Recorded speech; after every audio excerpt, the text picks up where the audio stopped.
সালামু আলাইকুম। আজকের রেসিপি আলু দিয়ে শিং মাছের ঝোল।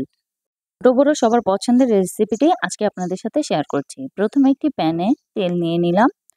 তেলটা গরম হয়ে আসলে এখানে দিয়ে দিচ্ছি পেঁয়াজ কুচি। পেঁয়াজ কুচিটাকে ব্রাউন কালার হয়ে আসা পর্যন্ত ভেজে নিব। ব্রাউন কালার হয়ে এসেছে। এখন এর মধ্যে দিয়ে দিব 1 চামচ আদা রসুন বাটা। আদা রসুন বাটাটা দিয়ে তারপর কয়েক সেকেন্ড তেলে ভেজে নেব। কয়েক সেকেন্ড আদা রসুন বাটাটাকে ভেজে নেওয়ার পর এর মধ্যে সামান্য একটু পানি দিয়ে দিব। সামান্য একটু পানি দিয়ে দেওয়ার পর এখন এর মধ্যে দিয়ে দিচ্ছি 1 চামচ হলুদের গুঁড়ো আর দিয়ে দিচ্ছি 1 চামচ ধনিয়া গুঁড়ো। মশলাগুলো দিয়ে তারপর কয়েক সেকেন্ড আবারও তেলে ভেজে নেব। এরপর দিয়ে দিব স্বাদ মতো লবণ। যদি লবণের পরিমাণটা পরবর্তীতে আবার লাগে তখন আবার অ্যাড করে দিব। এখন এর মধ্যে দিয়ে দিব কেটে রাখা শিং মাছগুলো। শিং মাছ পরিষ্কারের ভিডিও আমার পেজটিতে আছে, আপনারা চাইলে সেখান থেকে দেখে নিতে পারেন।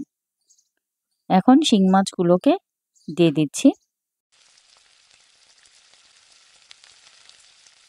এক এক করে সবগুলো শিং মাছ এর মধ্যে দিয়ে দিলাম। এখন শিং মাছটাকে কয়েক সেকেন্ড ভেজে তারপর এটাকে ঢেকে দিব 3 থেকে 4 মিনিটের মতো। হালকা সেদ্ধ হয়ে আসলে মাছটাকে ঢাকনা তুলে মাছগুলোকে তুলে নিচ্ছি। এরপর বাকি প্রসেস শুরু করব। এক এক করে সবগুলো মাছ তুলে নিলাম আর সেই মশলার মধ্যে কেটে রাখা আলুগুলোকে দিয়ে দিচ্ছি।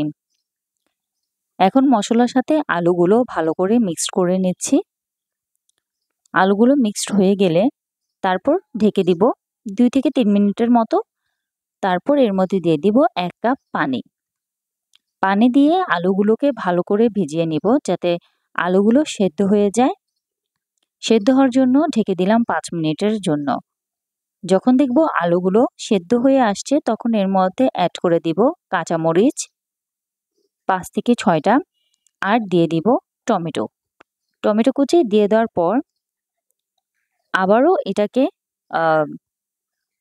ঢেকে দিব 5 মিনিটের জন্য যাতে আলুগুলো আরও ভালো মতো সেদ্ধ হয়ে যায়। এখন আলুগুলো সেদ্ধ হয়ে গেছে। এখন এর মধ্যে দিয়ে দিব সেদ্ধ করে রাখা সেই মাছগুলো। তারপর মাছগুলোকে ভালো করে মিক্সড করে 3-4 মিনিট ঢাকনা দিয়ে ঢেকে তারপর ভালো করে সেদ্ধ করে নেব। তৈরি হয়ে গেল মজাদার আলু দিয়ে শিং মাছের ঝোল। রেসিপিটি কেমন লাগলো তা অবশ্যই কমেন্ট করে জানাবেন এবং লাইক কমেন্ট শেয়ার করে পাশে থাকবেন। আজ এ পর্যন্ত, সবাই ভালো থাকবেন, সুস্থ থাকবেন। আল্লাহ হাফেজ।